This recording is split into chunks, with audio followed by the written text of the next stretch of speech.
Welcome, believers, and welcome to the Tinfoil Hat Fan Club, the channel where we talk about all the batshit crazy stuff that goes on in the world, and there is loads. Right, so on this episode, I want to talk about Frederick Valentich. Okay, it's not a great story, to be fair. It's quite a tragedy. Either whether it was a UFO responsible for his disappearance or he crashed his plane, either way, you've got a tragic loss of life for a very young person. But I will tell you the story because that's what it deserves. So stay tuned to the Frederick Valentich story.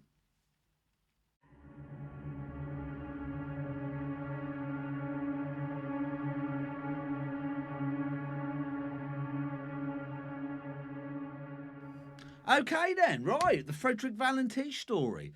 The vastness of the sky holds secrets beyond our current understanding.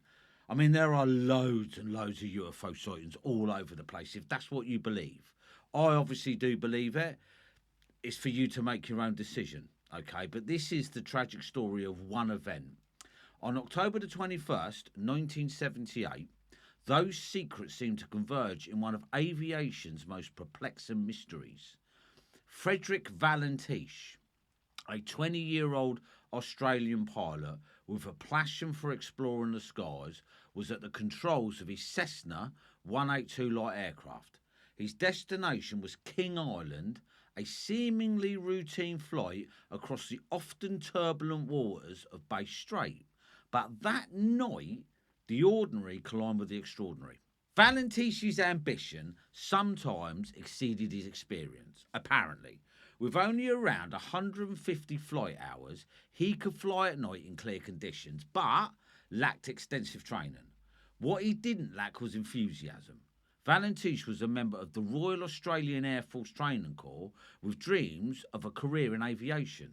Now, twice his dreams were rejected due to insufficient academic achievements, yet nothing would keep him from his love of flying. Now, insufficient academic achievements, what does that mean exactly?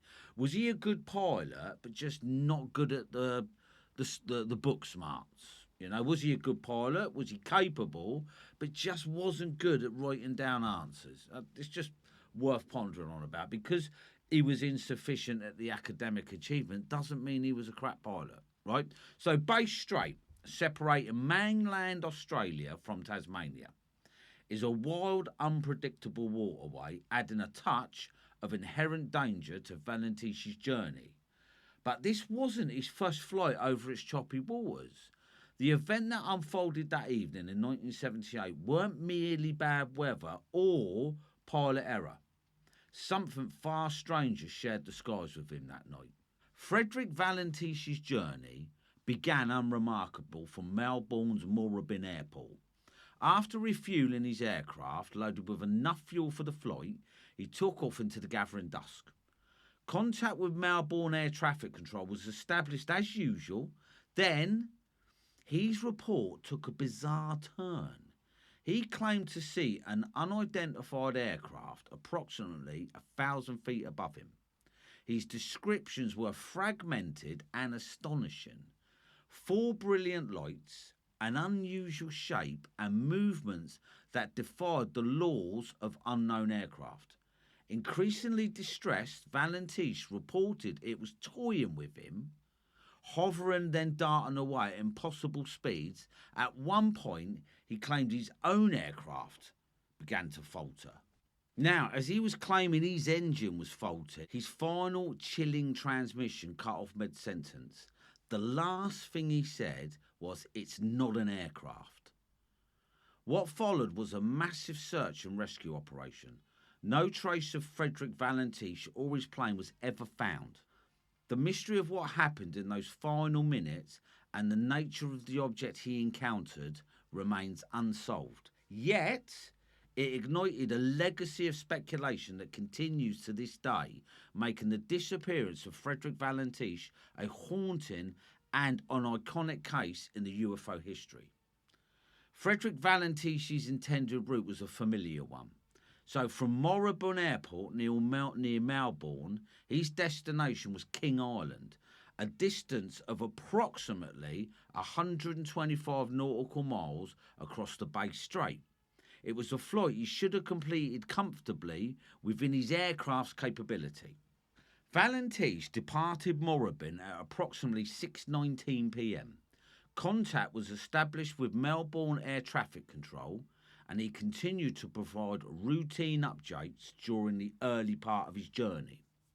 At approximately 7:06 p.m, the nature of his communication changed dramatically. Valentich reported seeing an unidentified aircraft around 1,000 feet above him. His voice took on an urgent tone as he attempted to describe its appearance and movements. Now listen to the last recording, all right? As you listen to this chilling exchange, note how Valentich's descriptions become more frantic and how air traffic control struggles to reconcile what he's seeing. And I will play it now for you. Transmission of pilot Frederick Valentich.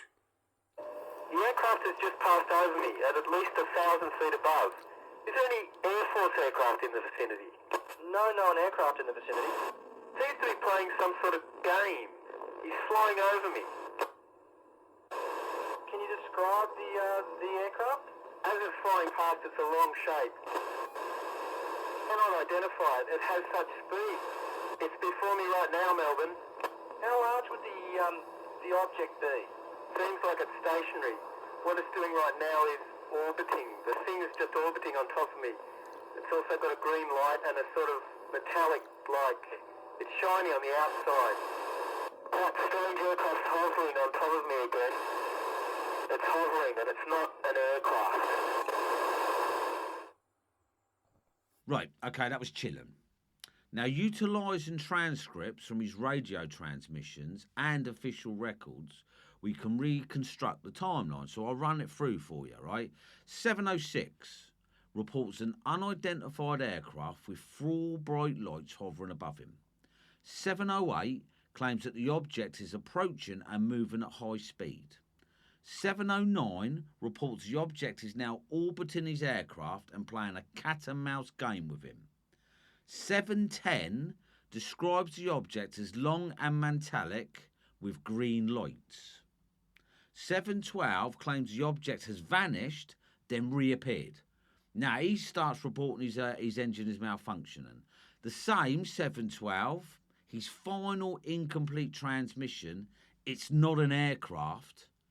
His radio signal cuts off mid-sentence. Frederick Valentich and his aircraft, a Cessna 182 with registration VH/DSJ, were officially declared missing. The Cessna 182L was a common model of light aircraft. That was Frederick Valentich's aircraft, suitable for short flights. Now, given his fuel load, Valentich would have had approximately 5 hours of flight time. There are no records of him reporting any issues with the aircraft before his encounter. It's also crucial to note that Melbourne Air Traffic Control did not observe any other aircraft in Frederick Valentich's vicinity throughout the incident. So they obviously had him on radar, but not this craft he was seeing. Frederick Valentich's final incomplete transmission lingers like an unanswered question. Moments before silence engulfed him, his voice rose in a mix of terror and awe. The object he encountered, initially just 4 strange lights, transformed into something out of a nightmare. His transmission is quite chilling. At first, it hovers above him, impossibly still. Then with blinding speed, the thing closes the distance, moving unlike any aircraft Valentich could know.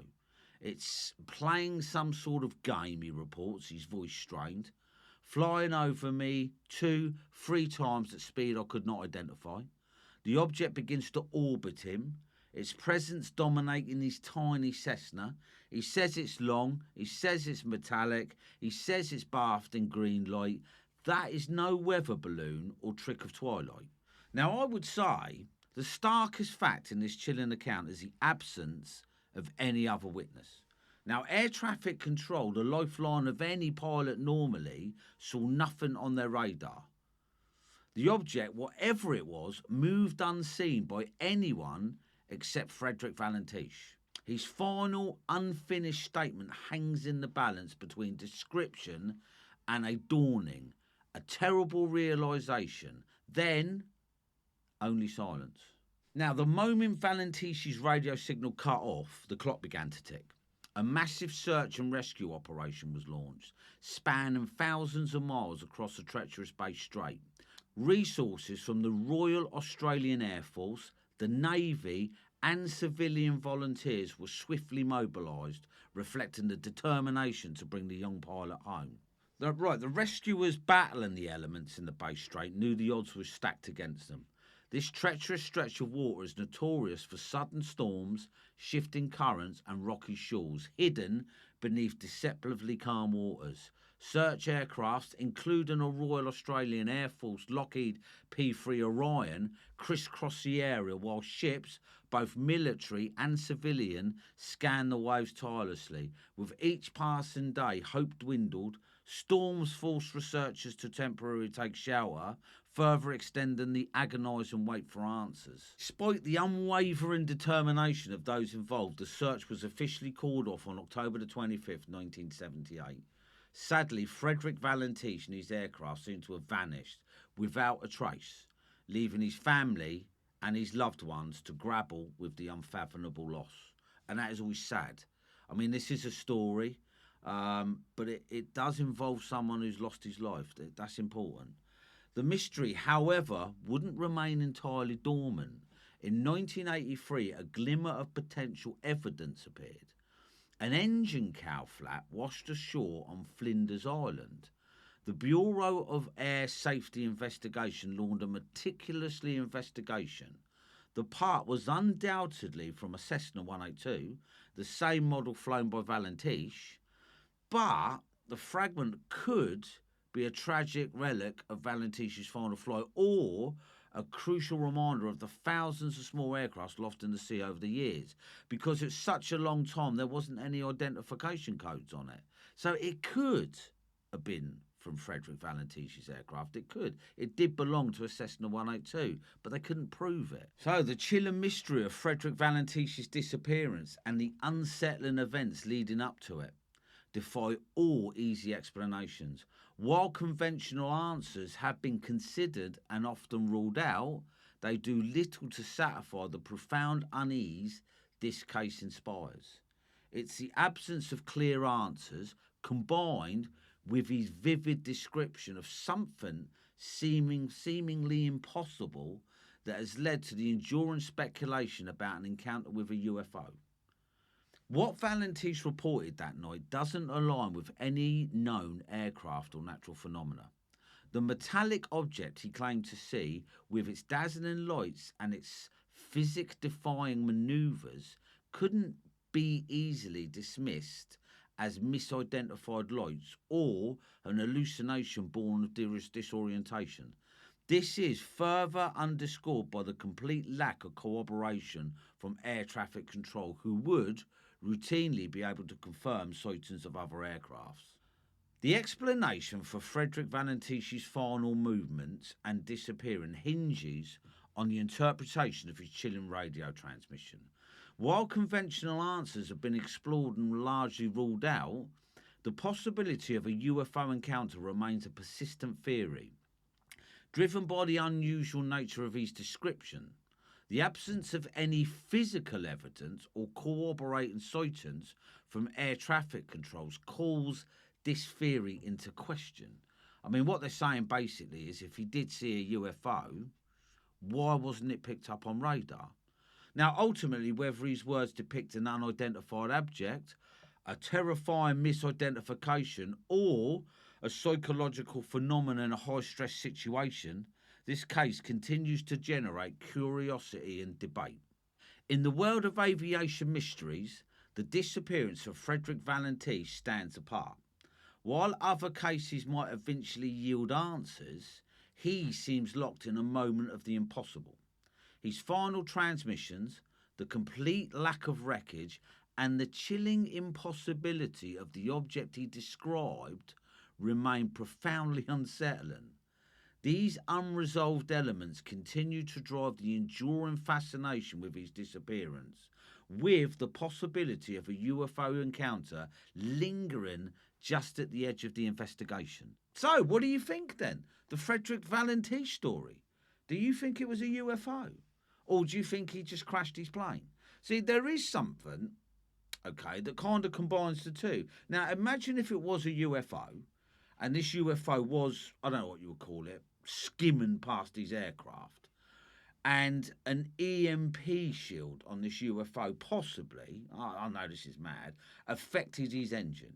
So he did see a UFO, but his engine did cut out, and they've just never found the wreckage. You know, I don't want to think that poor Frederick Valentich was abducted by aliens.